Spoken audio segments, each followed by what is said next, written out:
Assalamualaikum warahmatullahi wabarakatuh. Salam sejahtera bagi kita semua, tabi pun.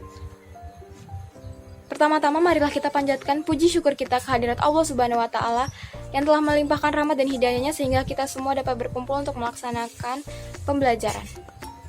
Kedua kalinya salawat teriringkan salam semoga selalu tercurahkan pada junjungan kita Nabi besar Nabi Muhammad SAW. Selanjutnya, saya mewakili kelompok 4 akan memaparkan materi yang berjudul analisis, perencanaan strategik pekerjaan, dan perencanaan sumber daya manusia. Berikut anggota kelompok kami, ada 3 orang yaitu M. Amar Naufal, Maretia Cahyanisa, dan saya sendiri Dea Clara Salsabella.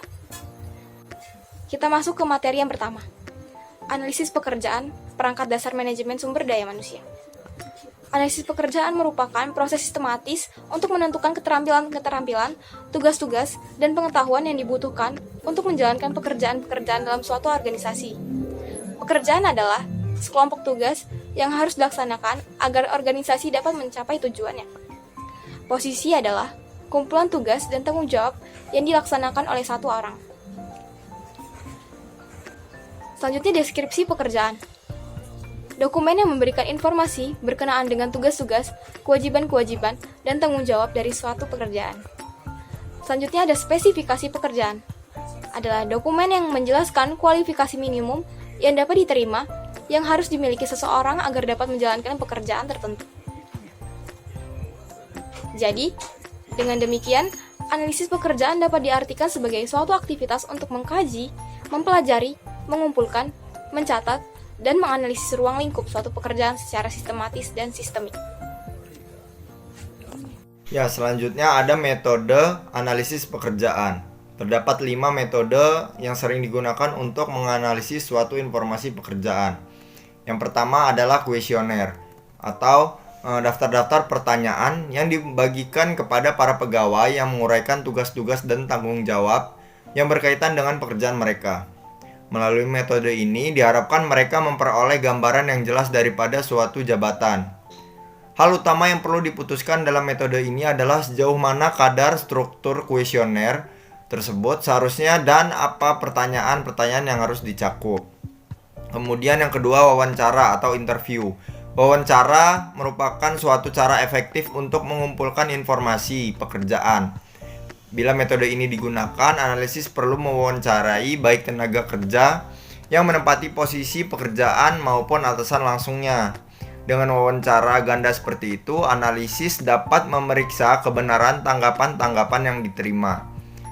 Bagaimanapun juga efektivitas sistem ini terutama tergantung pada keterampilan pewawancaranya.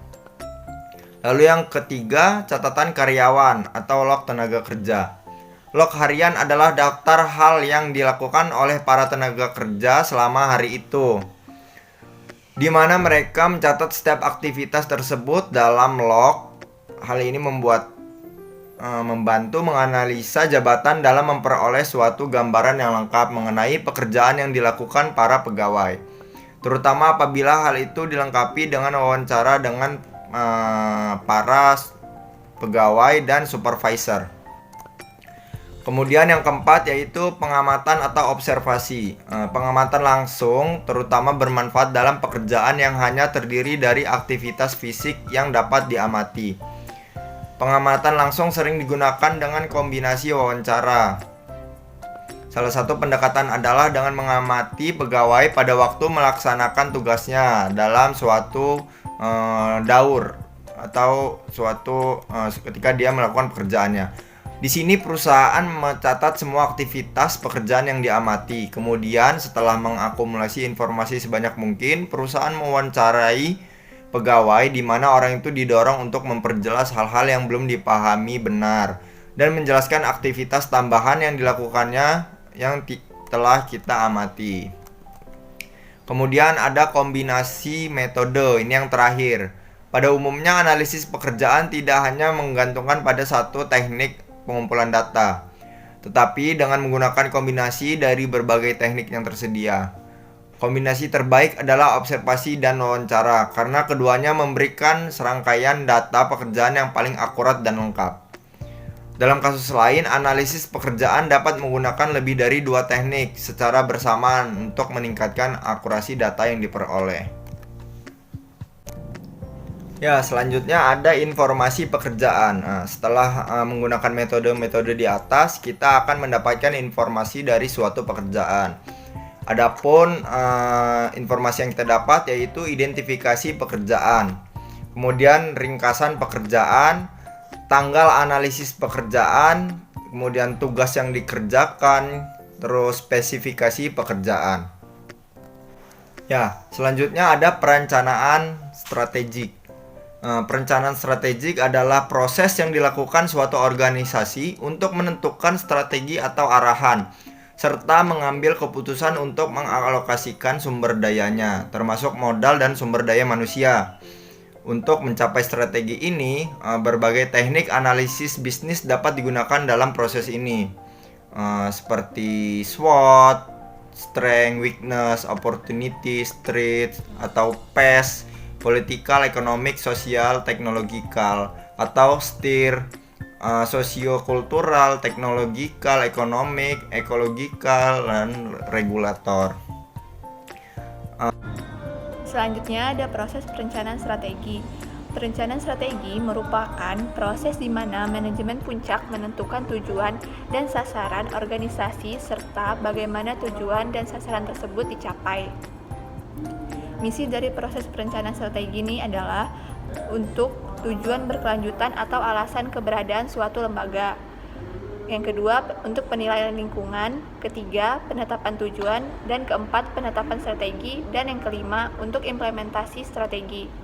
Selanjutnya ada perencanaan sumber daya manusia. Perencanaan sumber daya manusia merupakan proses sistematis untuk mencocokkan pasokan karyawan internal dan eksternal dengan lowongan-lowongan pekerjaan yang diperkirakan muncul dalam organisasi sepanjang periode tertentu. Peramalan kebutuhan merupakan penentuan jumlah, keterampilan, dan lokasi karyawan yang akan dibutuhkan organisasi di masa mendatang dalam rangka mencapai tujuan-tujuannya. Selanjutnya ada peramalan ketersediaan. Peramalan ketersediaan merupakan penentuan atas kemampuan perusahaan untuk mendapatkan karyawan-karyawan dengan keterampilan yang dibutuhkan dari mana sumbernya. Selanjutnya ada metode meramalkan kebutuhan sumber daya manusia. Yang pertama ada metode peramalan kebutuhan sumber daya manusia atau zero based forecasting. Yang dimaksud dengan zero based forecasting adalah menggunakan tingkat kekaryawanan organisasi saat ini sebagai titik awal untuk menentukan kebutuhan penyediaan staf di masa depan. Yang kedua ada bottom up approach, yaitu setiap level yang berurutan dalam organisasi mulai dari yang terendah meramalkan kebutuhannya hingga akhirnya menghasilkan ramalan agregat mengenai karyawan yang dibutuhkan. Yang ketiga, hubungan antara volume penjualan dengan jumlah karyawan yang dibutuhkan, yaitu salah satu prediktor tingkat karyawan yang paling berguna adalah volume penjualan. Ada hubungan positif antara permintaan produk dengan jumlah karyawan yang dibutuhkan. Yang keempat, ada model simulasi. Model simulasi yaitu teknik peramalan dengan melakukan eksperimen mengenai situasi nyata menggunakan model matematis. Yang terakhir ada peramalan ketersediaan sumber daya manusia. Yang pertama, peramalan ketersediaan adalah aktivitas untuk memperkirakan kemampuan perusahaan untuk mendapatkan karyawan dengan keterampilan yang dibutuhkan dan dari mana sumbernya. Yang kedua, dalam rangka meramalkan ketersediaan atau penawaran sumber daya manusia. Manajer sumber daya manusia mengamati sumber-sumber internal atau para karyawan yang dipekerjakan saat ini dan sumber-sumber eksternal atau pasar tenaga kerja. Demi apa? Sekian presentasi dari kelompok kami. Mohon maaf apabila ada salah-salah kata. Saya akhiri. Wassalamualaikum warahmatullahi wabarakatuh.